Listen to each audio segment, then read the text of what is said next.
Teens uncover a mysterious river creature that's now raising serious questions.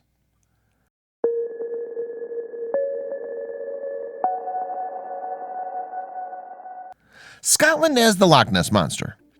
New York has the Montauk Monster. So naturally, it was only a matter of time before Pennsylvania got an aquatic monster of its own. That said, if you go monster hunting in the state's murky, rocky waters, you'll probably end up disappointed, especially if you bring a scientist along. The truth is, the river monster may not be a monster at all. Snot otter, lasagna lizard, mud puppy. No, these aren't the names of rejected Scooby-Doo villains.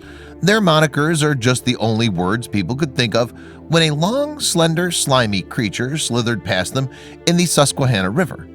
And just like in most monster movies, convince the locals of the creature's existence was nearly impossible.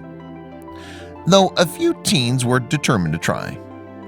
If you were to come across one of these gooey creatures on your own, you'd probably run back to town shouting about an underwater monster. Honestly, you wouldn't be totally off base. These creatures look like something from the Black Lagoon. Not that everyone agrees. Anne Pachalski and her fellow high school peers first found out about the creature in her school's science program, the Student Leadership Council. They found an old plastic model of something that looked like a shellless turtle and were instantly captivated. The creature lived in relative obscurity, with only a handful of environmental groups and now a group of pluggy high schoolers aware of its existence. Emily Thorpe, the program's coordinator, knew the students wouldn't learn much from inside a classroom. So they turned to Pennsylvania's Clean Water Institute for answers. They met with Dr. Peter Petaukis, who had spent 2 decades studying the elusive river creature, and he was happy to answer their questions. After all, no one had ever really asked before. The classroom model's name was Harry, but the creature's scientific name is Cryptobranchus alleghaniensis, also known as the Eastern Hellbender. It's a kind of salamander, but it looks like a regular salamander's strange aquatic cousin. A rare expert of the species, the doctor knew better than anyone how under-researched this creature was. No one knew where they were or how they were doing, he explained. In actuality, the situation was far more dire than most first thought. No one really knew about the Hellbender, and the fact that anyone really knows about it at all is borderline miraculous, considering where the amphibian usually hangs out. An introverted species, they tend to live in places that are nearly impossible to access. They live under rocks the size of cars, said Petaukis, and over the course of his 20 years of experience, he'd learned one fact that kids weren't prepared to hear. Just because hellbenders are tough to find doesn't mean they aren't in danger. Hellbenders breathe through their skin, Dr. Petaukis explained. Any changes in the water will be reflected in the health of the species itself.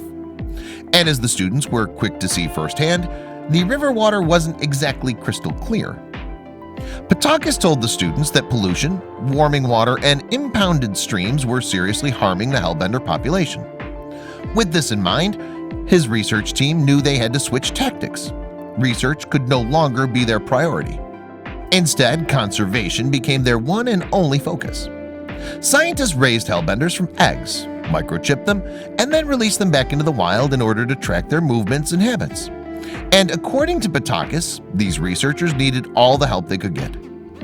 That's where the Student Council came in. They helped build hellbender shelters, a physically taxing, thankless job.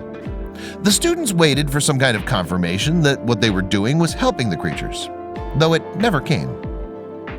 The shelters would help in the long run, but what the hellbenders really needed was for people to know they existed. Thankfully, the students had an idea.